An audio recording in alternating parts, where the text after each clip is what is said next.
अशोक जी आप भी चुनाव लड़े थे अब्बास अंसारी के खिलाफ जी।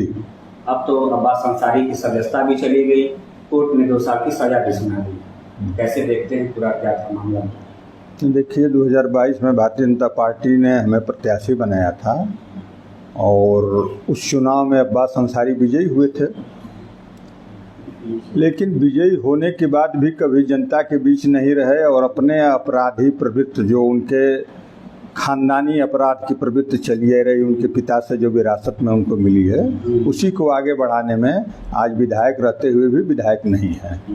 क्या था आपका मामला? आपसे रंजिश चल रही थी लगातार?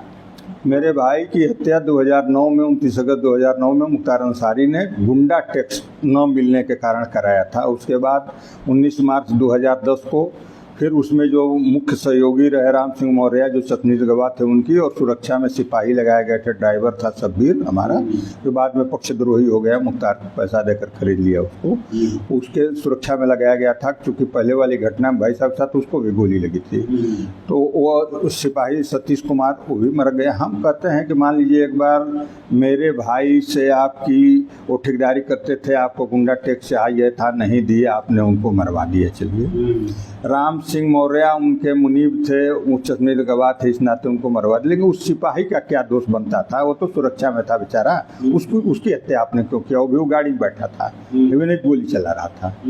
जिस समय गाड़ी में लोग राम सिंह मौर्य बैठे तो उनकी हत्या की, तो ये लोगों की प्रवृत्ति अपराध की रही है, अपराध किए हैं। और ईश्वर के घर में न्याय है, देर होती है लेकिन न्याय मिलता है। और पूज्य योगी जी मुख्यमंत्री हैं, भारतीय जनता पार्टी की सरकार है, इसमें जो भी गलत करेगा उसके खिलाफ कानूनी कार्रवाई कड़ी से कड़ी होगी। और जो हुई है आप लोग देख ही रहे हैं कि अपराधियों का क्या हाल है। अच्छा, अब चुनाव होता है तो क्या रूपरेखा रहेगी सदर की? अब तक तो अंसारी बंधु का ही कब्जा रहा।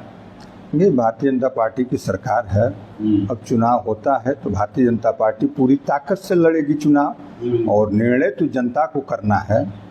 जनता जनार्दन जिसको चाहेगी उसको चुनाव जिताएगी।